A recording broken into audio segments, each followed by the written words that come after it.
nou, am început un video, dar cea mică s-a pus în fața ecranului și n-am mai putut să filmăm. Și filmăm din nou împreună acest video, pentru că a vrut și ea să fie prezentă cu noi. Nu, mami? Da? Ok. Am avut 3 comenzi de pe Shein. Ideea este că am desfăcut deja 2 în videoul trecut și n-are rost să le mai bag înapoi în cutie să le scot. Oricum făceam prea multă gălăgie din cauza pungilor care se aud pe ecran. Încep prima oară cu acest se încălzește apa. Este foarte interesant pentru că și ce-mi place la el este partea aceasta de aici de sus. Pur și simplu se deschide, are un buton și trebuie să apeși pe el și să ridici ca să poți să... Dai apă. Să pui apă. Și aici are butonul de oprit și pornit. Să pui apă. Da, mami, bravo. Tu pui apă. Ok. Asta odată. Și ce am mai... a fost într-un alt colet, pentru că nu știu exact foarte bine. Bineînțeles, are și instrucțiuni aici aparatul acesta. O apă. Da, mami, pune-le acolo. Ușor să nu strici degetele. Aici avem o pijamăluță pentru cea mică. Ideea este în felul următor. Eu deja am început să-i cumpăr pentru la toamnă, când începe grădinița, hăinuțe. Sinceră să fiu, nu-mi place deloc acest material de la aceste pijamăluțe, dar nu mai contează. Important este să ai pe pijamăluțe pentru grădință. Mami, lasă-l acolo, te rog. Ok. Ele sunt foarte drăguțe, sunt foarte frumoase. Materialul nu-mi place, sinceră să fiu, dar până la urmă îi trebuie doar pentru grădiniță atunci când va dormi la ora de somn. Te rog să-l lași acolo să nu strici. Și aici mai avem o pungă și nu pot să-mi dau seama de ce, dar nu au venit niște produse, ceea ce este ciudat. Ideea este că am dat comanda, să zic, nu e nicio săptămână, cred mai mult ca sigur.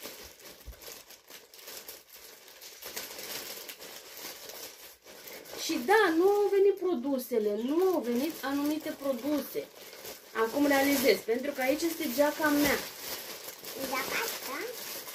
Și nu știu dacă să postez acest filmuleț până nu am toate comenzile, pentru că nu are rost să aștept. Și deci eu știu sigur că am dat 3 comenzi.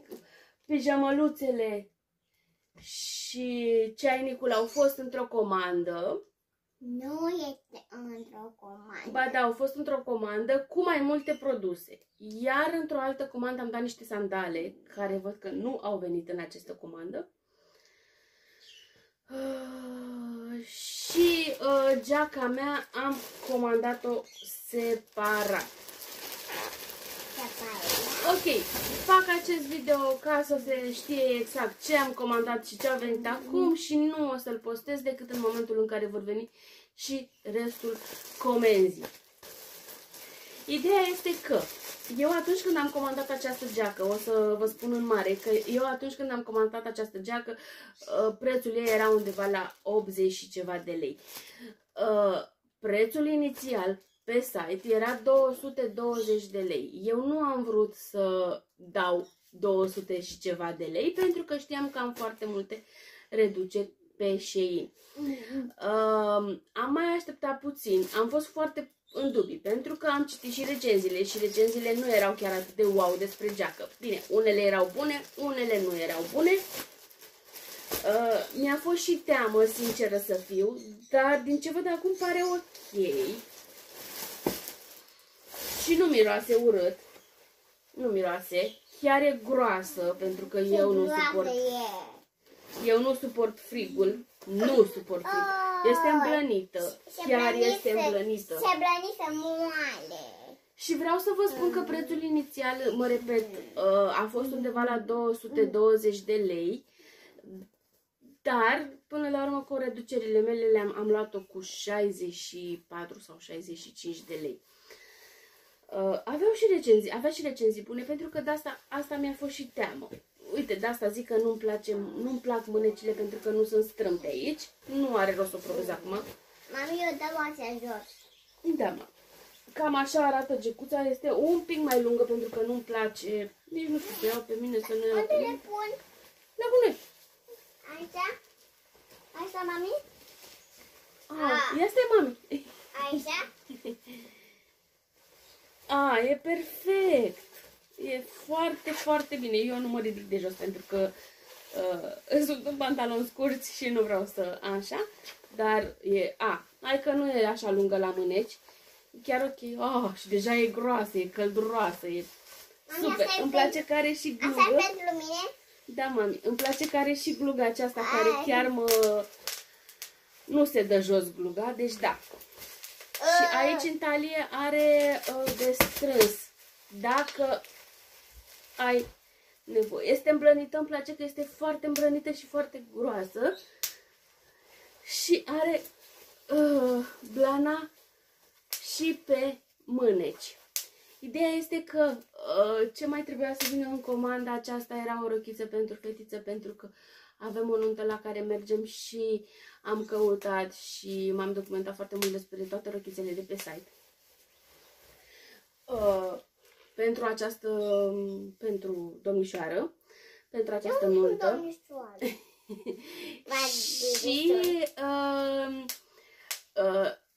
o să mai dau o comandă tot la ei pe Shein, bănuiesc. Să vedem, încă am văzut și pe Temu și pe Shein niște rochițe pentru mine, tot pentru această nuntă.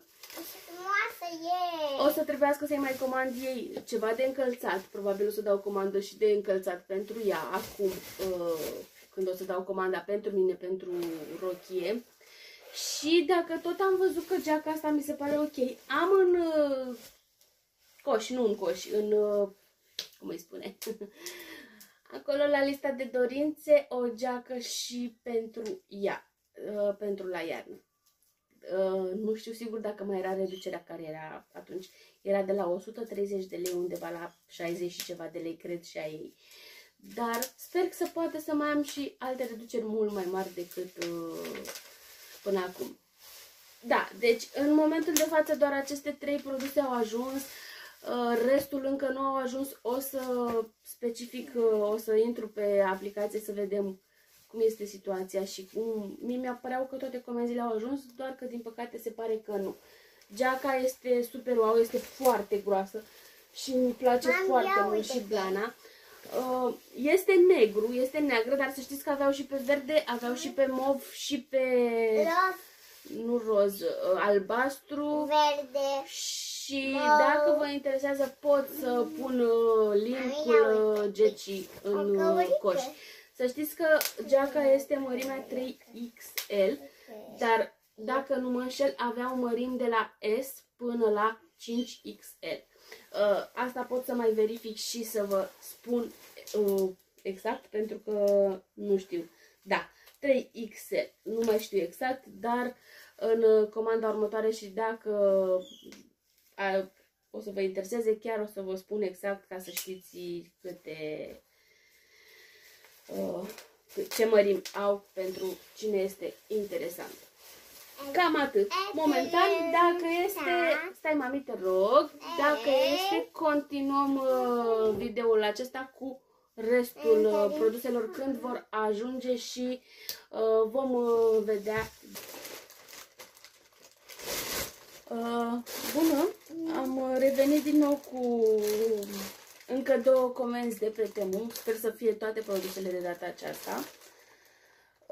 O să încep cu 2 lucruri care nu sunt ale mele, dar mi-am luat eu într-o comandă trecută niște sandale, dar sunt pe negru și acum le-a văzut cineva la mine în picioare și acum m-a rugat cineva să iau și ei. De data aceasta le-a prins la o ofertă foarte bună, undeva la 20 de lei. Eu știu că am dat undeva la 35 de lei. Și am mai văzut niște papucei negri, simpli. O să afișez și câteva poze ca să le vedeți mai bine. Foarte frumoși, foarte simpli, nimic complicat. Ok, știu că punga asta aici eu am desfăcut-o pentru că nu știam exact ce este. Este un din ăla pentru spumat pentru spumă de lapte, pentru mes, când eu mai fac frape. Ăsta nu știu să vă mai spun sigur cât a fost. Ok.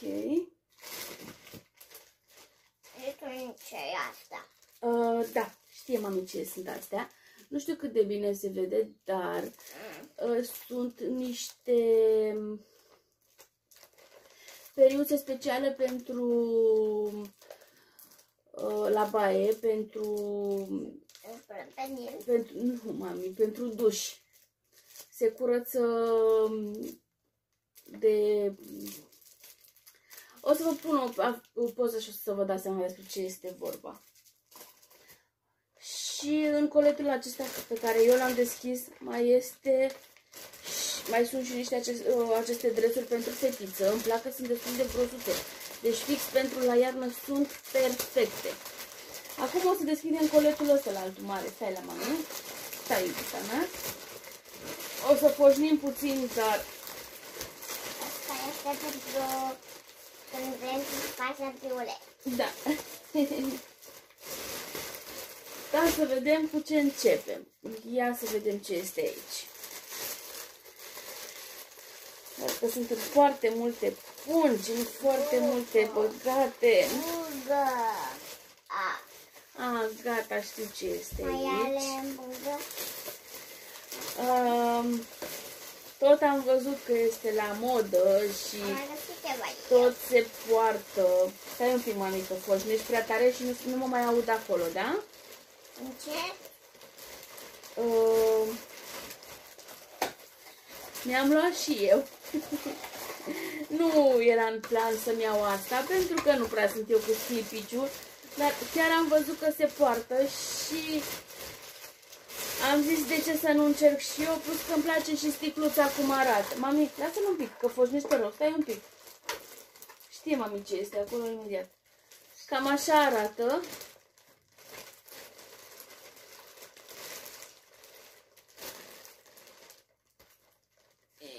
Imediat. Da, e sigilat, nu glumă. Mi-ai luat asta, mi-ai luat...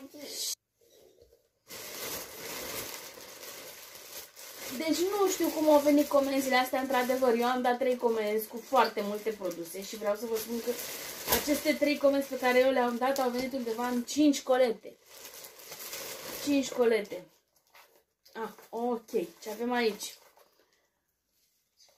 Este un suport pentru periuțe. Le țineam în pahare. Stai un pic, mami, stai așa. Le țineam în pahar pe... la chiuvetă. Dar m-am decis de data aceasta să nu mai fac chestia asta și să îmi iau suportul acesta pentru periuțe. E de la Spray-ul. Are mai multe chestii din câte văd, are și se lipește Bingo, blue! A găsit ceva interesant, vă arătăm imediat. E doar bingo! Și are și pentru sterilizat, adică aparatul este special și pentru sterilizat, are o lumină UV, cred. Și am văzut că se și sterilizează. Vom încerca cum este, cât de bun este și vedem despre ce este vorba. Ia, mami, îmi vedeai tu la mânuță? Pentru că am văzut pe toată lumea că are așa ceva. Mi-am luat și eu din astea de mână atunci când mă spăl pe față. Dar mă gândesc cam, da, nu știu, undeva la 4 lei, 5 lei. O să pun și poze, o să vă pun și pentru mine? Și poze și mai multe lucruri pentru toți ca să vă dați seama mai bine. Și prețuri. Pentru mine? Asta sunt interesant atunci când te speli pe față, nu mai curge apă pe mâini. Mă uitam acum și am realizat că am făcut o greșeală. Trebuia să iau alt model. Aici sus mai avea o chestie. Altele aveau o chestie în care mai puteam să pun chestii. De exemplu, să pun astea, să pun o perie de dinți, o perie de păr. Dar nu e nimic. Rămâne și asta. Mai au una. Și n-ar fi asta nicio problemă. Deci da, aș putea să mai iau încă una din asta. Ok, stai că fata e curioasă aici. Aici am două perne. Pentru mine? Da. Că mie place bine. Dar sunt micuțe. Of. Sunt de bebe? Sunt 30, cred că... Sunt de bebe? Nu, mami. Sunt 30 pe 50, nu pot să-mi dau seama. Da. Nu-i nimic. Nu-i nimic. Mi-au plăcut pentru ea. Nu-i nimic, le găsesc o întrebuințare pentru fetiță. Asta nu este nicio problemă. Voi vedea. Au fermoar. Văd că au fermoar. Nu este nicio problemă că le găsesc eu o întrebuințare la ele. Din păcate, i-am luat un set de o lenjerie de pat cu unicorn și perna este cam așa. Iar astea sunt destul de mici. Foarte mici. Vedem ce facem cu ele. Le găsim între buinițare. Ok. Aici am un pentru pastă de dinți și vă spun de ce. Pentru că noi folosim, eu folosesc pastă de dinți pentru adulți, iar cea mică până pe la vreo 10 ani o să folosim o pastă de dinți specială pentru copii, pentru că ea încă este copil și consider că... Da, sunt copii, da, și eu sunt mare. Și vă spun sincer că arată mult mai bine chestia aceasta. Serios? Mult mai bine. Se pune pasta de dinți, se bagă capătul pastei de dinți aici și are butonașul aici în interior. N-are rost să-l mai desigilez, dar așa arată și este foarte, foarte, foarte drăguț. Îmi place că are chestia asta aici roz, așa. Roz unde? Unde? Aici, partea aceasta, vezi? Da. Da. Ia, așa. Aici mi-am mai luat o husă. Mi-am luat o husă de telefon care are și pe față și pe spate, dar nu mi-a plăcut deloc pentru că nu pot să apăs pe... nu merge touch-ul foarte bine. Așa arată. Undeva știu că mi-am luat și sticlă pentru... Ia să vedem, e posibil ca chiar asta să fie. Da, cred că asta este, scrie Galaxy A36. Mi-am luat folie de sticlă. Este foarte bine sigilată. Ați văzut, avea și folia aceasta peste, ca să nu se spargă. Și... ia. O iei tu, mami, te rog? Da, serios, da? A căzut de aici. E sunt asipite. În fine, n-aș vrea să o deschid, să o sparg. Este aici. O să văd dacă reușesc să o pun eu. Dacă nu, o să merg undeva să rog pe cineva să o pună. Și are niște șervețele, nu știu, au căzut de aici din interior. N-are rost să desfacă, nu vreau să stric pentru că folia este foarte pretențioasă. Pachete de șosete pentru șosețele.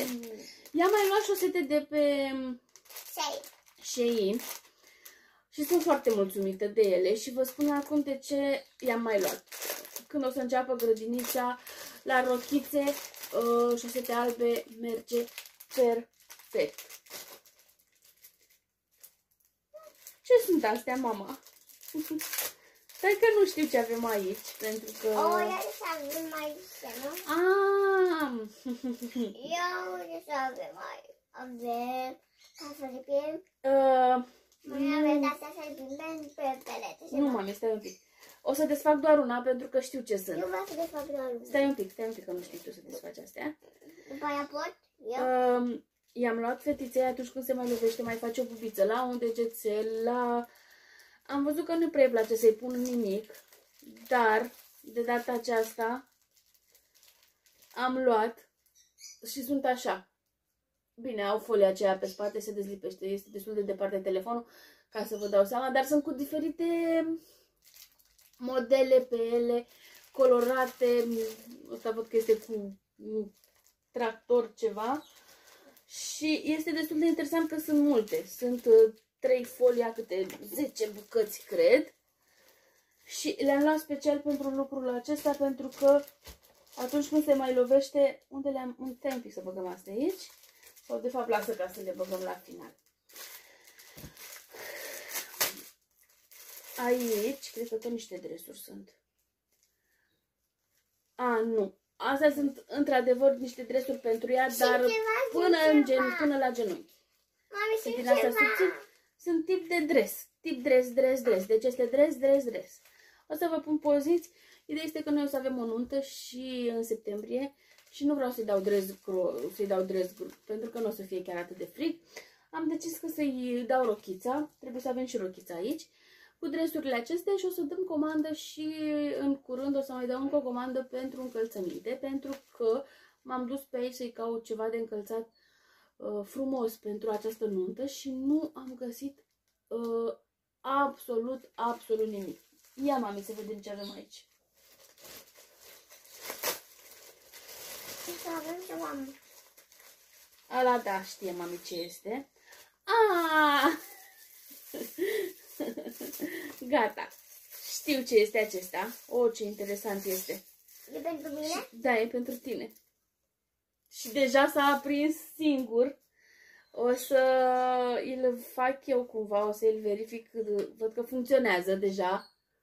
S-a aprins. Este un ceas.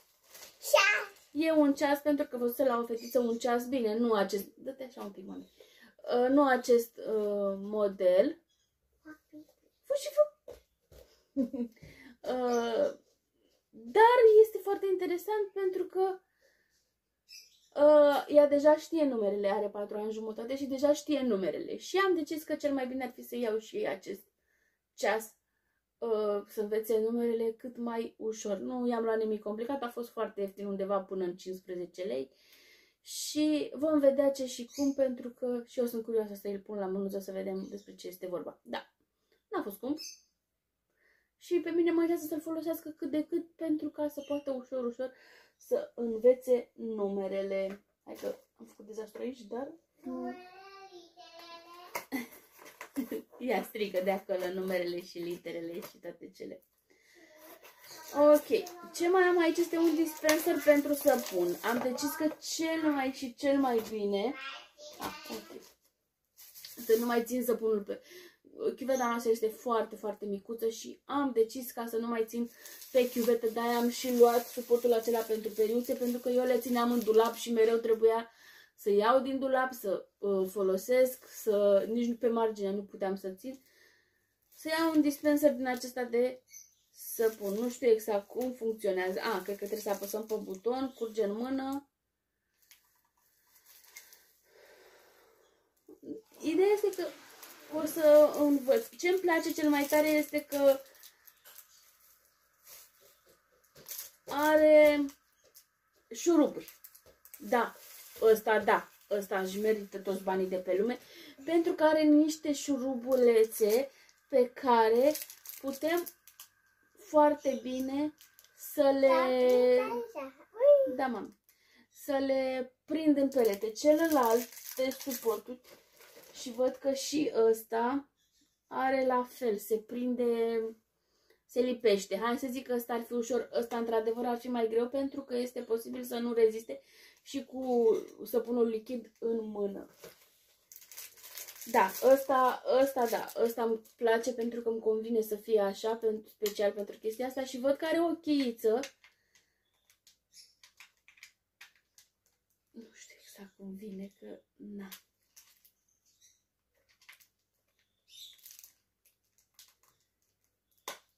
Cred că cumva se deschide... ok. Nu știu ce am făcut. Mami, poți să te rog frumos? Mulțumesc, iubita mea. Ai stricat-o? Nu știu dacă am stricat-o. Gata. Mi-am dat seama, are aici o chestie care este prinsă de acolo și trebuie să învârt un pic ca să iasă capătul ăsta.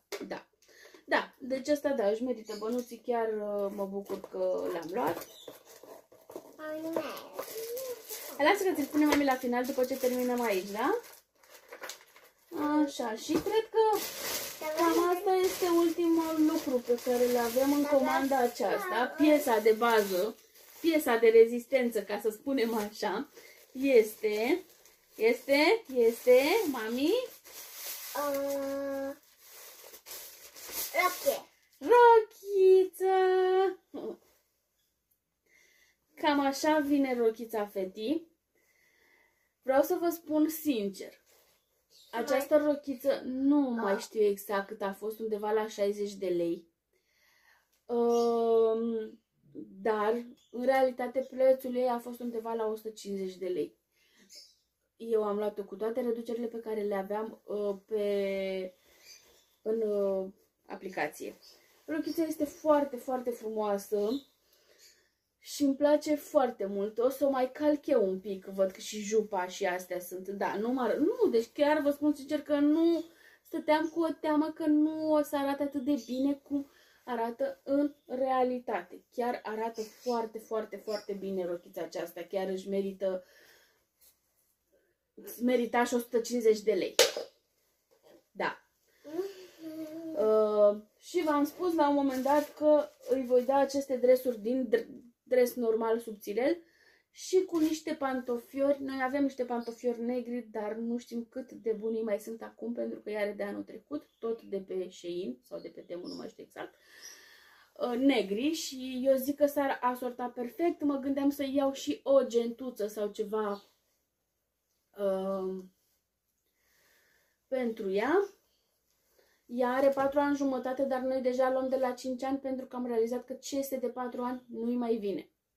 În spate are un fermoar, într-adevăr, cu fermoarul stăm cam prost, că mi-e frică și mie să-l desfac. Dar, da, rochița este foarte, foarte, foarte frumoasă și își merită bănuții. Ok, în fine, cam astea sunt produsele. Eu sunt super mulțumită, așa cum v-am spus. Și o să vedeți, la început a fost o comandă de 3 colete în care au venit în 3 colete separate. Am încercat să le dau prin same day să vină la Easybox, dar din păcate nu s-a putut. A trebuit să fim pe acasă, să fie cineva pe acasă mereu. Dar, da, rochița este foarte, foarte frumoasă și își merită fiecare bănuț. Toate produsele își merită fiecare bănuț. Acum pot să vă spun că ceasul și diferite produse pe care nu le-am luat mai mult așa pentru... Cum este ceasul, de exemplu. Ceasul pentru mine nu a fost strict ceva necesar. Am zis că și l-a dorit cea mică și să îl iau pentru că a văzut la copii. Știți cum sunt copiii. Copiii, când văd lucruri la alți copii, cer. Și pentru mine acest lucru mi-a plăcut, că și ei îi plac ceasurile ca și mine, dar din păcate eu nu port. Pentru că mi se pare că mă încarcă prea mult la mâini. E deja destul de... Poți să te duci un pic mai aproape, mami? Așa, este destul de mare pentru ea, dar este ok, este funcțional, da. Are baterii, cât o va ține, asta este. Cam asta este tot. Noi vă mulțumim că urmăriți și dacă vă plac genul acesta de filmulețe, nu uitați, vă rog, să dați like și să ne urmăriți aici. Pupici!